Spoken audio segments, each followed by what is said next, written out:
This little segment is just to give you some introductions to some hints and tips that we've discovered over the last 7 years of disasters and failures and how easy it is to overcome them.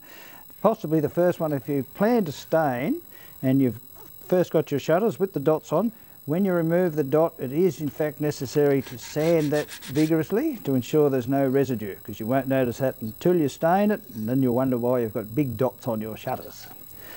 The second most popular one is when we suggest in the instructions to insert a 3-inch nail into the hole, giving support to hang things up, and indeed on the blades to give you a little handle. It's very important when you do that that you make sure that it's a bright steel nail, not a galvanised nail, as there's a big difference with the galvanised coating. It just makes the hole that little too large when you come to insert your plastic fittings later on. The third one is when you're assembling your shutter and you've got it together, you must ensure that the blades do in fact move easily themselves. If they're very tight and sticky at that stage, it's only going to magnify the problem once you put your control rod on.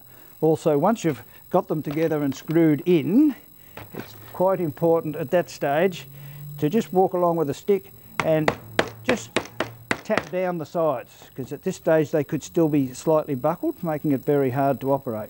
Once you've done that both sides, it doesn't take much, but then you'll find in most cases that'll align and make the shutter work ever so easier. The other tip is once you've done your painting and all that, is to actually just clean out the little holes, because it's going to have paint in it for sure, because you can't have a nail in every hole. It only needs a 3mm hole for these and a 6mm hole for those, and it's just quite simple just to take out any residue that may be in there, and you'll find your fittings fit in ever so easy, and then you don't have a problem with them.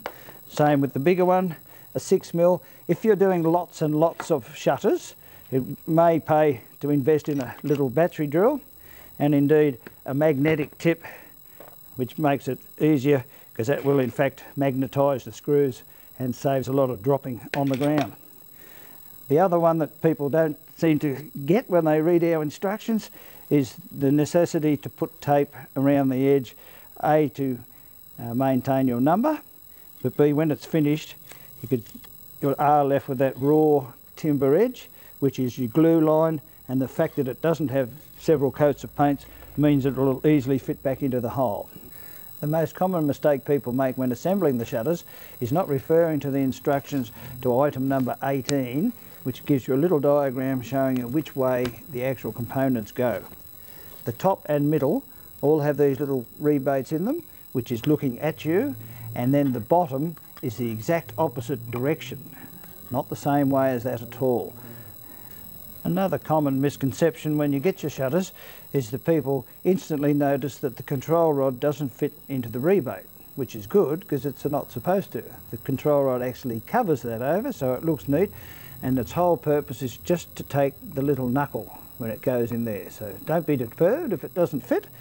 And then following that, you need to read instruction 18 once again, just prior to assembling the shutters, and you'll discover that it indicates that little rebate is facing you for the face of the shutter in the top and the middle rail if you have one, but the bottom rail is indeed exactly the opposite to those. Most people try to match the rebates like that and soon discover that the blade will not operate. Then when you finally get around to putting your little plastic knuckles in, it's the last thing you need, it's the last part of the job, is to put the knuckle in and then assemble the final control rod on the shutter. And in most cases people can't find them. They're identical colour to the bubble wrap when you receive it. They're a tiny little thing that flicks anywhere, so we suggest as soon as you've counted those, once you've opened your delivery and you're assured that they're all there, is to put them in the kitchen drawer or somewhere out of the way so they won't get lost.